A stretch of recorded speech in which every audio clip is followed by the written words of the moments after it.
Yan mga master, nandito kami sa JBT Fishing Supply. At ito yung pasuklot sa kiwit-kiwit mga master. Yan. Ito yon. Tapos ito meron din sila sa sibit-sibit. Pain ng sibit-sibit.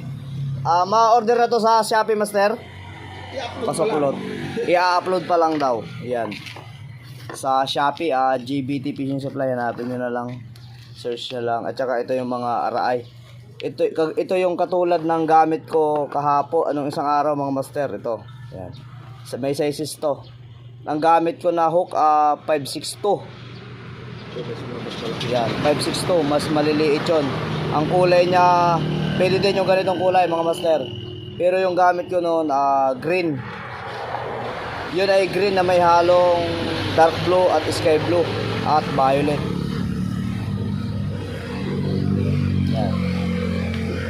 Ito ang available ditong kulay mga master at dalawang kulay na lang. Pre-order naman yan. Ito pre-order. Gagawa sila pag ano yung gagawa pag ano order. Halimbawa na kung ano ang order nyo, gagawin pa lang. Pre-order mga master ang raay. Raay ang tawag dito.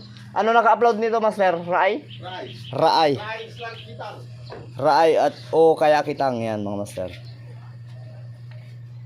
Ang pangalan niya. Ito yung mga pasuklot. Ito pasuklot. Palaman sa payasyas o pahila o pang masimasi. Ito pang sibit-sibit mga master. Pwede rin palaman. Ito pwede rin palaman pero ito talaga pasuklot para sa